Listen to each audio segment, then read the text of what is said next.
I came home for Thanksgiving. The house was empty, except for my husband's stepfather in a rocking chair. A note said, "Gone on a cruise with my ex.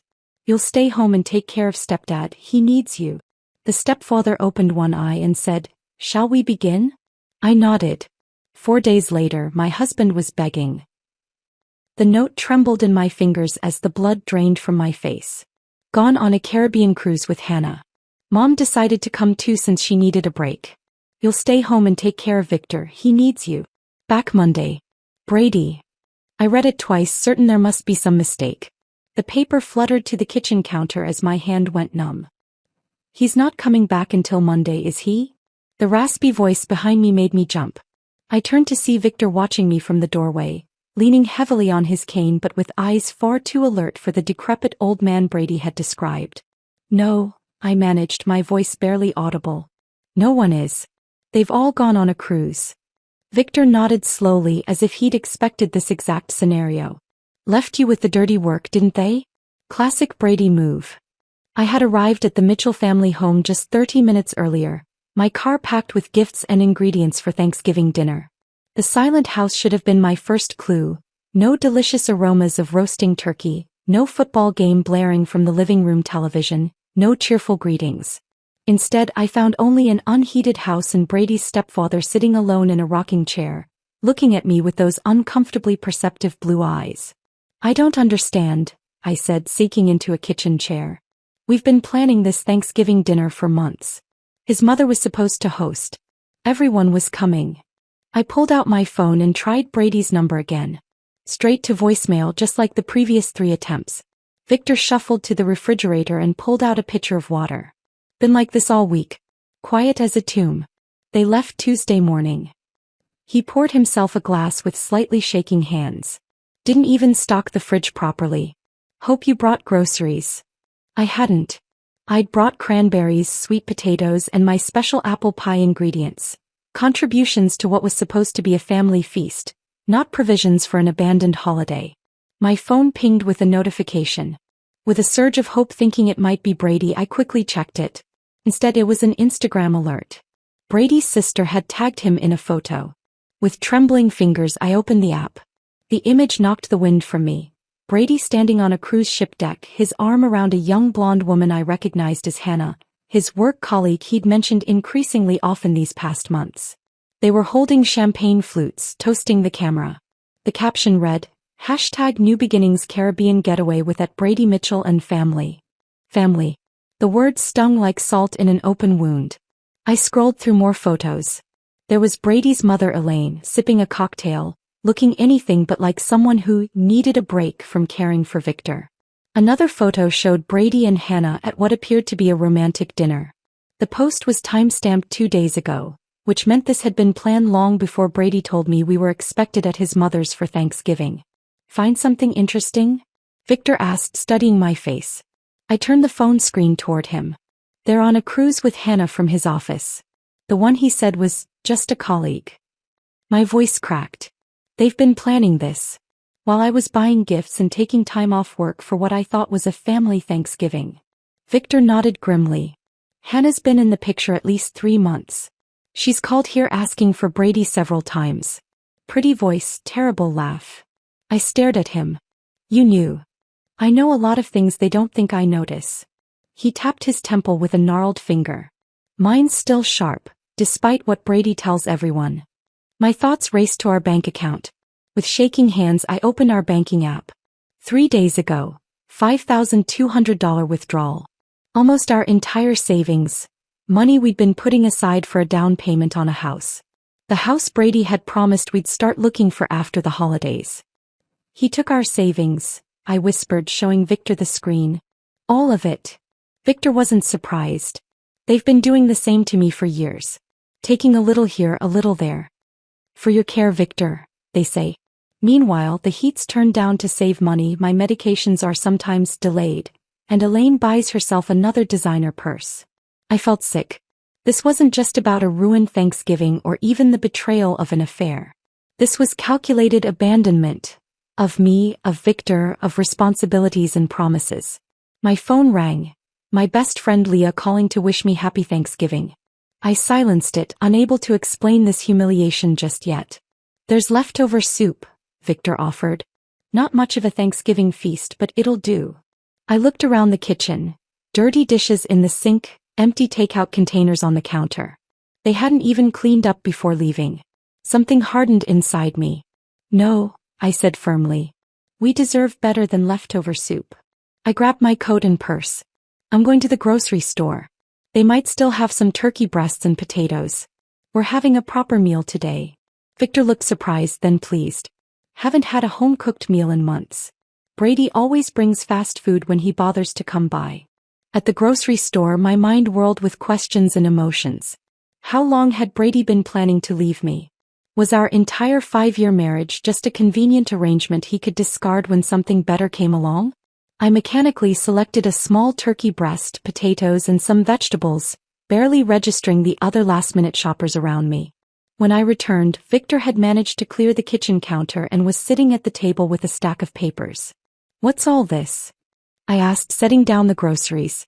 Evidence, he replied, his blue eyes suddenly steely.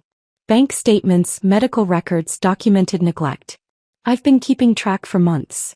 He pushed a folder toward me. Brady and Elaine think I'm just a burden waiting to die. They don't know I've been watching them strip my accounts while providing minimum care. I glanced at the papers. Detailed notes, account statements showing suspicious transfers, copies of medical recommendations that had been ignored. Why are you showing me this?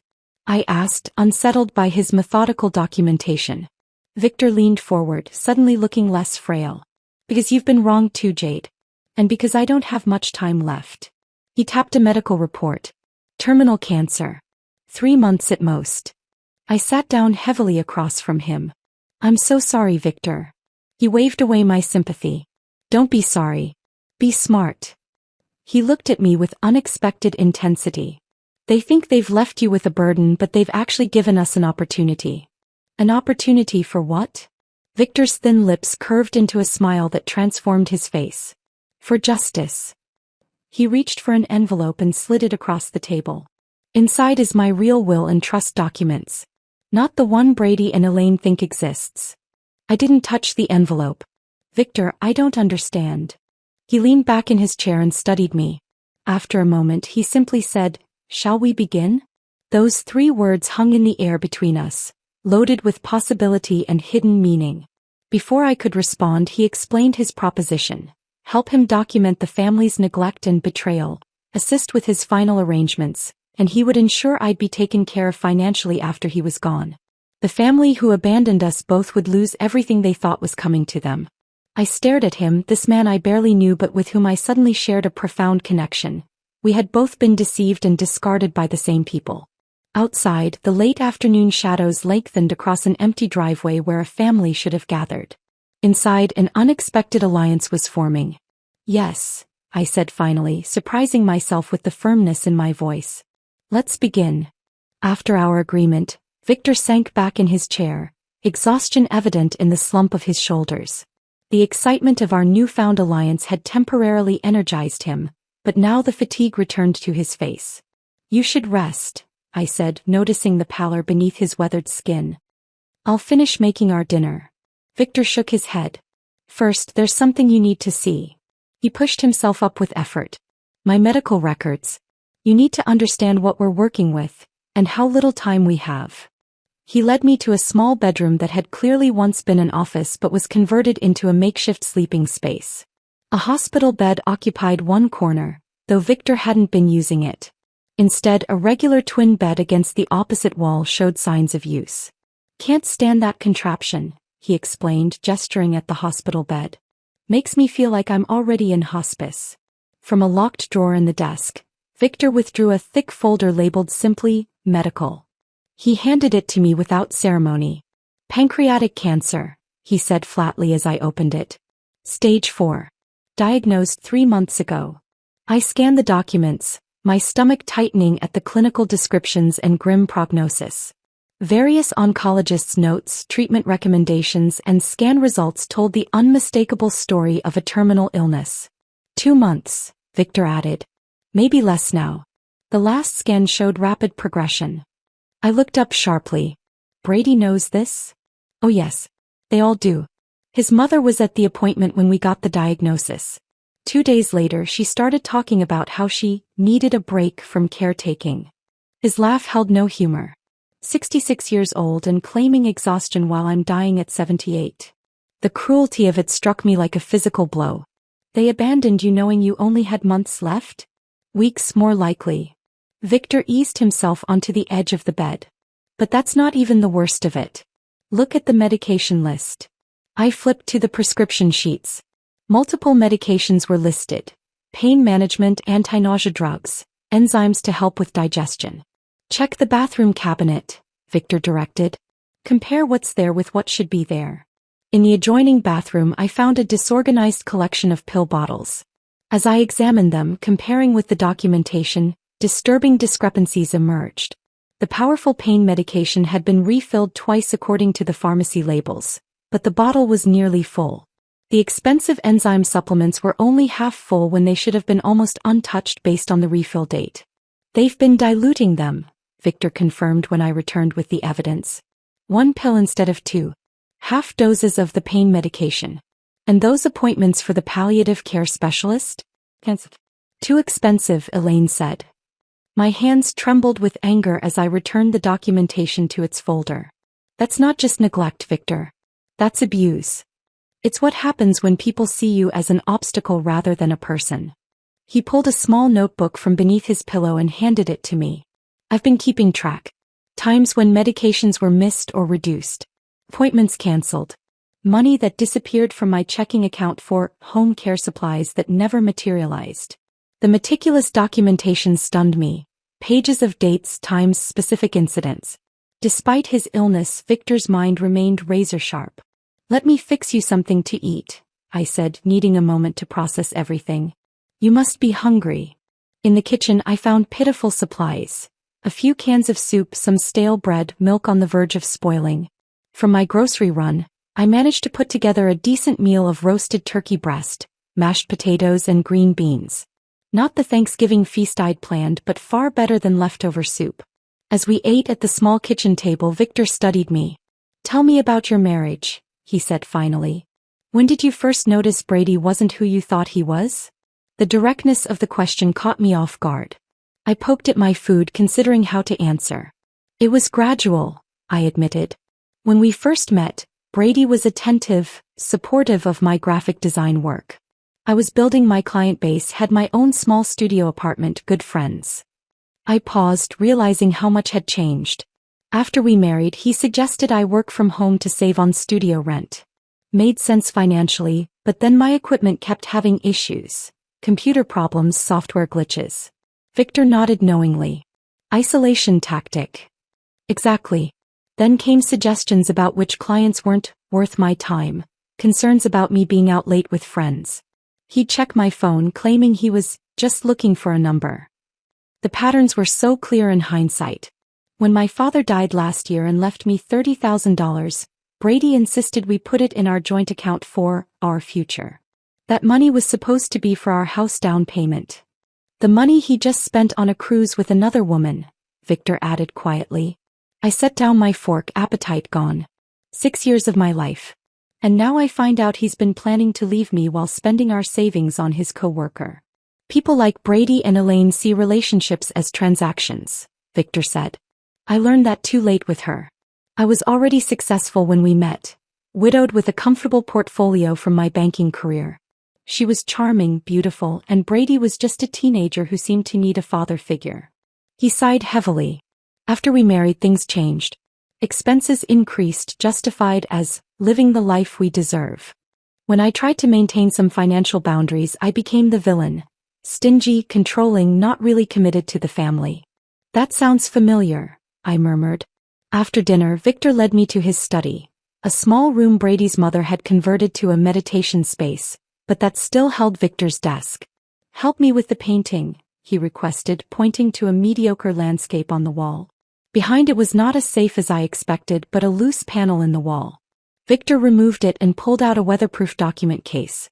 My real assets, he explained, spreading the contents across the desk. Investments Elaine knows nothing about. Property in Vermont. accounts in the Cayman Islands from my banking days. I stared at the documents in shock. The amounts were substantial. Well over $3 million in assets entirely separate from what the family could access. Brady and his mother have been siphoning from my known accounts for years, Victor explained. But this they can't touch. I made sure of it. He pointed to a property deed. This house. It's not in my name or Elaine's. It's owned by one of my holding companies. They think they're inheriting it. They're not. Does Brady know any of this? I asked, stunned by the extent of Victor's hidden wealth. Not a cent. Even my attorney doesn't know the full picture. Only my financial advisor in Boston, and he's been sworn to secrecy. Victor's eyes held a fierce determination I hadn't seen before. I always knew Brady's true character. He's just like his mother, charming to your face while reaching for your wallet. I just never thought he would do the same to his wife. The next morning brought another development. A discreet visit from Patricia Winters, Victor's attorney. A stern woman in her 60s with impeccable silver hair and penetrating green eyes. She arrived carrying a briefcase full of legal documents. "So you're the abandoned daughter-in-law," she said, assessing me with a frank gaze. "Victor called me last night. Said you were an unexpected ally." Over coffee, Patricia laid out what Victor had been working on legally, documenting the neglect, changing his will, and creating financial structures that would be ironclad against challenges. "We need to finalize several documents," Patricia explained. "Transfers that need witnessing, medical powers of attorney, final amendments to the will." I offered to help organize the evidence Victor had collected. My graphic design background made me good with digital organization and documentation. "Perfect," Patricia nodded approvingly. "We'll need everything properly cataloged for when they inevitably contest the will." That evening, after Patricia left with the signed documents, Victor and I sat in the living room with a photo album he'd pulled from a bookshelf. "Look at this," he said, pointing to a photo of Brady as a teenager. His mother behind him, always whispering in his ear. He turned the page. "Here's Brady's father before the divorce. Notice how miserable he looks. Elaine did to him what Brady's doing to you." Page after page revealed patterns I recognized from my own marriage. Subtle control, financial manipulation, the caring facade that dropped when money was involved. "It's like seeing my own life from the outside," I whispered. Victor nodded, understanding in his tired eyes. "That's why we need to stop them now. Before they do this to someone else." In that moment, our alliance solidified into something deeper than convenience or mutual benefit. We were two people who had been betrayed by the same family, now united in seeking justice. "We're not just getting revenge," Victor said, closing the album gently. "We're making things right." I reached over and squeezed his thin hand. "Yes. For both of us." The next morning I woke with renewed purpose. Victor and I had stayed up late strategizing, and now it was time to put our plan into action. After checking on Victor, who was having a relatively good day despite his condition, I made a quick breakfast and laid out our priorities. "First," I said, pouring him a cup of tea, "we need to establish the narrative of your rapid decline." Victor nodded. Patricia mentioned her brother owns a medical supply company. He might be willing to help discreetly. One phone call later and Patricia's brother James was on board. By noon he arrived in an unmarked van with everything we needed. An oxygen tank, non-functioning but visually convincing, for stands, monitors with detachable leads, and even a collection of empty medication vials with realistic-looking labels. "Medical theater," James called it with a wink as he helped us transform Victor's bedroom into what looked like an intensive home care setup. "Used to stage medical dramas sometimes. Never thought I'd be using my props for real-life drama." With Victor's direction, I arranged the equipment for maximum visual impact.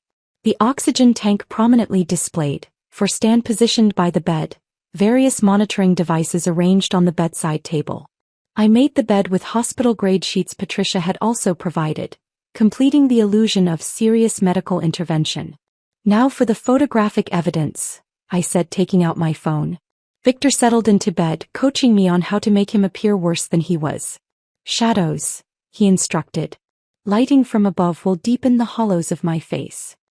He removed his glasses, making his eyes appear sunken, and mussed his thin hair. With minimal theatrical makeup skills from my college days, I accentuated the pallor already present in his complexion. The transformation was startling. In the photos, Victor looked like he was actively dying. Far worse than his actual condition, though that was serious enough. Tao Yu, Victor directed. You need to look exhausted, overwhelmed. I removed my makeup, tousled my hair, and put on an oversized sweater that made me appear smaller, more vulnerable. Victor took several photos of me seemingly asleep in the uncomfortable chair beside his bed, others of me preparing medications with a worried expression. Perfect, he said, reviewing the images.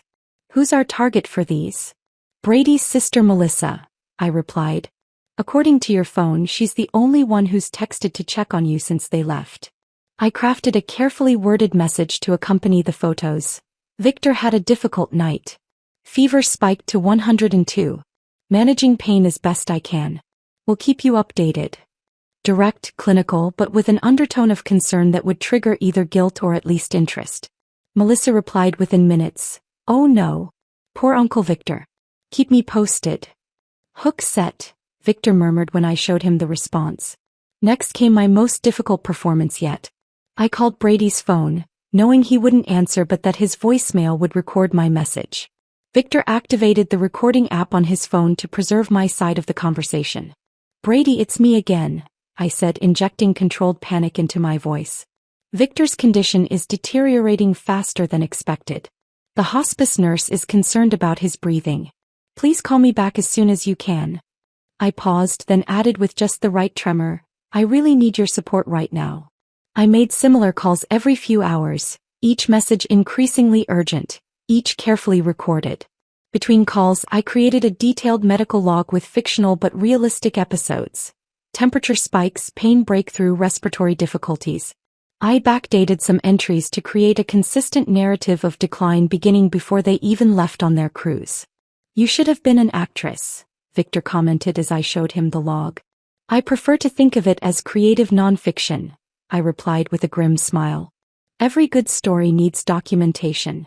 Around 4 that afternoon, our planning was interrupted by a knock at the door. I opened it to find an elderly woman holding a covered casserole dish. I'm Edith Peterson from next door, she announced. Thought you might need some dinner. Looking after Victor is a full-time job, I imagine.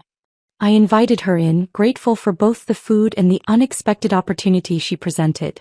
Over coffee, Mrs. Peterson revealed herself as a potential goldmine of information and support.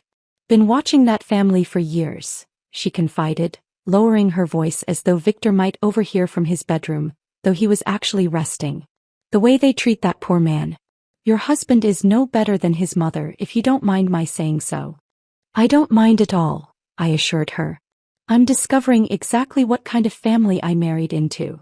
Mrs. Peterson patted my hand. Victor was so good to that boy, you know. Paid for his college, bought him his first car. And how does Brady repay him? By taking off on vacation while his stepfather is dying. I let my genuine anger and hurt show. They left me a note. Just a note telling me to take care of him. Shameful, Mrs. Peterson declared. Absolutely shameful.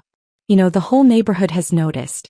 Last month, when Victor fell in the yard, it was my Harold who helped him up. Brady was inside watching football, ignored our knocks completely. By the time she left, Mrs. Peterson had promised to spread the word among the neighbors that Victor needed support and visitors while his family was selfishly gallivanting in the Caribbean. I carefully documented her statements and the date of her visit. Over the next 2 days, 5 more neighbors visited, each with their own stories of witnessing Brady's neglect of Victor. Each visit strengthened our case and provided additional witnesses to both Victor's apparent decline and the family's absence during what they believed to be his final days. On Saturday morning, Patricia returned with the final documents for the asset transfers. We drove Victor to the local bank where he'd been a customer for over 30 years. The manager, Mr. Collins, greeted him warmly. Victor, good to see you out and about. How are you feeling? Getting my affairs in order, Richard, Victor replied, his voice deliberately weaker than usual. Memory still sharp, even if the body's failing. In the privacy of the manager's office, Victor officially transferred control of his hidden assets to a series of trusts that would benefit me and several elder care charities. Mr. Collins watched with sympathy as Victor's shaking hand signed each document. Your stepson was in last week, the manager mentioned casually as we completed the paperwork. asking about your accounts. I reminded him that without proper authorization. Victor smiled thinly. Always planning ahead, that boy. I remember when he came in to cash that check for his graduation gift, Mr. Collins continued. Didn't even thank you. Just complained it wasn't enough for the car he wanted. Another piece of evidence, another witness to Brady's character. That evening, as we were reviewing our progress, Victor's phone rang with a video call from Melissa. We quickly put our plan into action, arranging Victor in bed surrounded by medical equipment, an oxygen cannula in his nostrils. I mussed my hair and pinched my cheeks to bring a stressed flush to my face. When I answered the call, the camera showed me first, looking exhausted. Oh, Jade, Melissa gasped. You look terrible. Is everything okay? Managing, I said simply, turning the phone toward Victor, who gave an Oscar-worthy performance of semi-consciousness, his breathing deliberately labored. Uncle Victor? Melissa called. It's Melissa. Can you hear me? Victor's eyes fluttered weakly. Melissa, he whispered. That you, sweetheart? The concern in Melissa's voice sounded genuine, but what came next revealed her true priorities. Should we come home early? Is he going to make it until Monday? I turned the camera back to my face. It's hard to say. The hospice nurse thinks his systems are shutting down. If you want to say goodbye. Let me talk to Brady and Mom, she said quickly. The thing is, these tickets were non-refundable and Mom's been so stressed lately. I nodded understandingly while fighting back genuine disgust. Of course, it's just that Victor keeps asking for Brady. In his more lucid moments. I'll tell him to call, Melissa promised, as soon as they get back from their shore excursion. After ending the call, Victor sat up and removed the oxygen cannula. Did you record that? I held up my other phone, which had captured the entire conversation. Every word. Victor's smile was satisfied but tinged with genuine sadness. My family weighing their cruise tickets against saying goodbye to me. I knew it would happen exactly like this. I sat on the edge of his bed, suddenly emotional. I'm sorry, Victor. He shook his head. Don't be. Their true colors needed to be revealed. He reached for my hand. You know what the strangest part is? These past few days with you, with someone who actually cares, have been better than months with them. We sat in companionable silence, contemplating what we had set in motion and the final steps yet to come. Our counterattack was fully underway, the trap nearly set. Now we just needed to spring it at precisely the right moment. Sunday morning dawned with a subtle shift in the atmosphere. As I brought Victor his morning tea, I noticed his hands trembling more than usual, a bluish tint around his lips that hadn't been there before. You don't have to pretend for me, I said softly, helping him sit up. You're really not feeling well today, are you? Victor's smile was thin but genuine. Ironic, isn't it? After all our play acting, the real thing sneaks up on us. I called the hospice nurse who had been making weekly visits before the family left. She promised to come by that afternoon but advised me on managing his comfort in the meantime. This wasn't acting anymore. Victor was actively declining and a rush of protectiveness swept over me. Our revenge scheme suddenly felt secondary to ensuring his comfort and dignity. What would you like for breakfast? I asked, trying to maintain normalcy. Peaches, he said, surprising me. Fresh peaches with cream. My late wife Martha used to prepare them every Sunday morning. The request sent me to 3 different grocery stores before finding decent peaches in November. When I returned and prepared them as he described, sliced into perfect crescents with a dollop of whipped cream, Victor's eyes misted over at the first bite. Just like she used to make, he whispered. No one's bothered to remember such things about me in years. Throughout the day, I found myself doing things not for our plan but simply for Victor's comfort. Adjusting his pillows, reading aloud from his dog-eared copy of Raymond Chandler's The Big Sleep, playing the classical music he mentioned enjoying. The genuine care that had developed between us over our short time together surprised me with its intensity. You know, Victor said during a lucid moment that afternoon, I haven't been treated with such kindness since Martha died 12 years ago. Strange how a stranger has shown me more compassion than my own family. The hospice nurse, Diane, arrived around 3. After examining Victor, she took me aside in the hallway.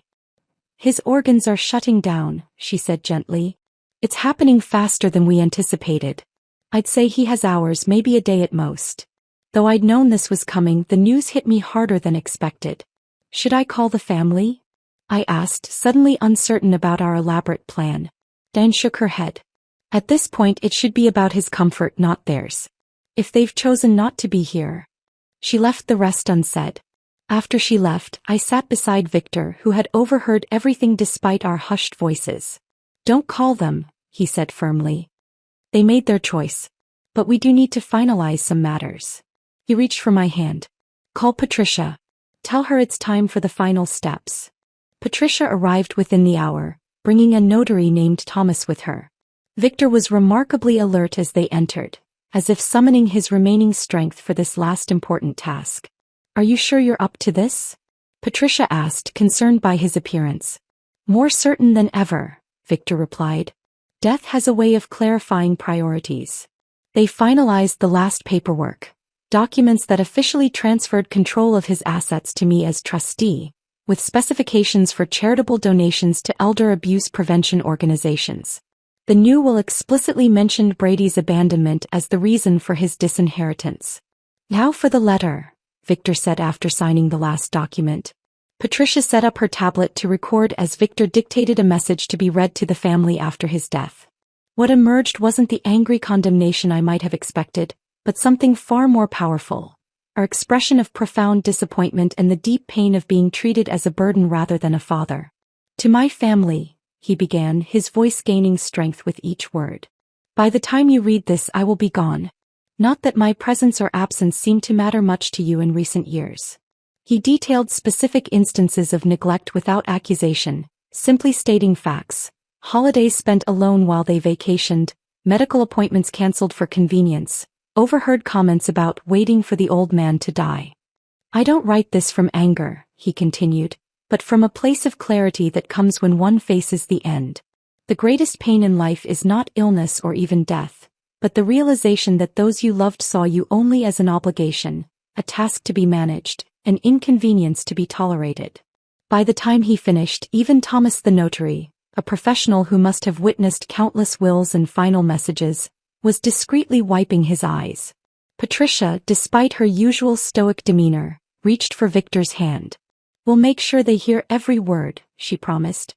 After they left, Victor asked for his old video camera.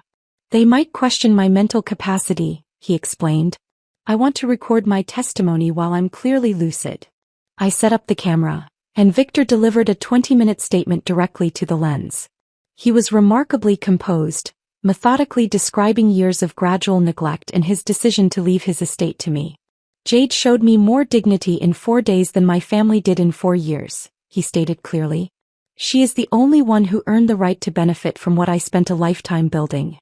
He described specific incidents, Brady's dismissive comments at doctor's appointments, meals left just out of reach, medications forgotten during weekend trips. The recording was devastating in its calm delivery and damning details. By evening, Victor's energy was fading. I helped him to the living room at his request, settling him in his favorite chair by the window. There's a bottle of port in my study, he said. Behind the economics textbooks. Martha and I were saving it for our 50th anniversary. I found the dusty bottle where he described and poured a small amount into 2 crystal glasses I discovered in a neglected cabinet. To justice, Victor said, raising his glass with effort.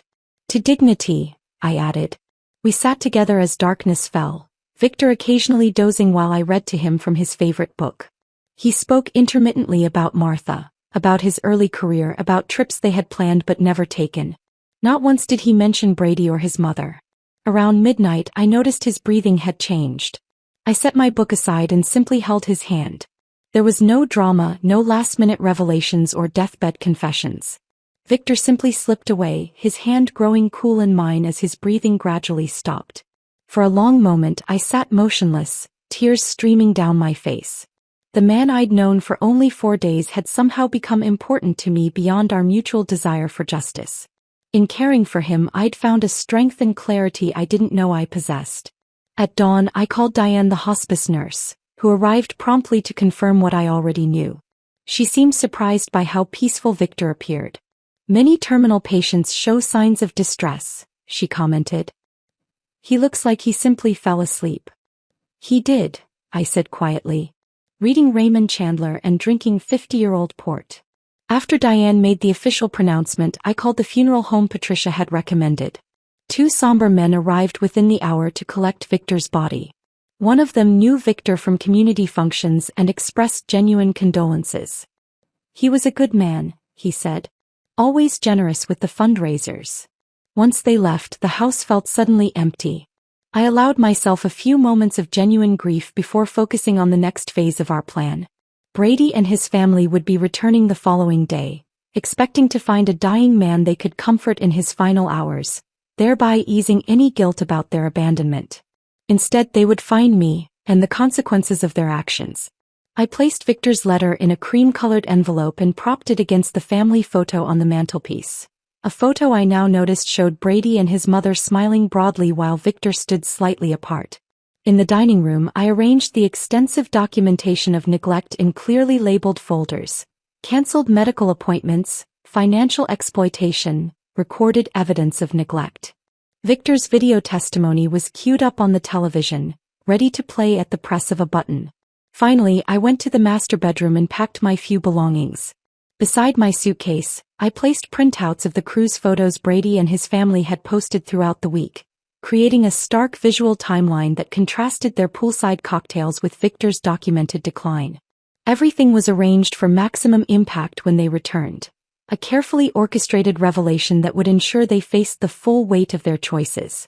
Standing in the center of the silent house, I felt a profound sense of purpose. This wasn't just about revenge anymore. It was about justice for a man who deserved far better than he'd received from those who should have cared for him most. "It's done, Victor," I said softly to the empty room. "They'll understand exactly what they've lost." I spent Monday morning in a strange calm, waiting for the inevitable. Around noon, I heard the sound of car doors slamming, followed by laughter and chatter as Brady and his family returned from their cruise. Taking a deep breath, I smoothed down the simple black dress I'd purchased the day before and positioned myself in the living room, near Victor's empty rocking chair. The front door burst open. Brady entered first, his mother Elaine right behind him, followed by Melissa and Hannah, the colleague, who was clearly more than that. They were all sunburned and smiling, arms laden with duty-free shopping bags and tacky souvenirs. "Honey, we're home," Brady called out, his voice cheerful until he saw me standing there, my expression solemn. His smile faltered. "What's with the funeral getup?" Elaine pushed past him, dropping her designer handbag on the console table. "Where's Dad? Is he napping?" Her tone was casual, as if inquiring about a pet rather than her dying husband. "Victor passed away Saturday night," I said quietly. The shopping bags in Brady's hands dropped to the floor. Hannah, uncertain what to do, took a step back toward the door. "What do you mean, passed away?" Elaine demanded, as if I'd made a mistake in vocabulary. "He died peacefully in his sleep around midnight," I continued, maintaining my composure. "The funeral service was yesterday afternoon. Many of your neighbors attended, along with Victor's friends from his banking days. Quite a lovely turnout, actually." Brady's face cycled through shock, disbelief, and then, most tellingly, calculation. "You held the funeral without us?" "Without his family." "His family was invited," I replied. "I left multiple messages about his declining condition. You chose not to respond." Melissa stepped forward, her face pale beneath her tan. "I told you about that call, Brady. I said Uncle Victor looked really bad." Brady waved her off impatiently. This is unbelievable. We need to sit down." "Yes," I agreed. "We do." I gestured to the living room where Victor's letter waited on the coffee table.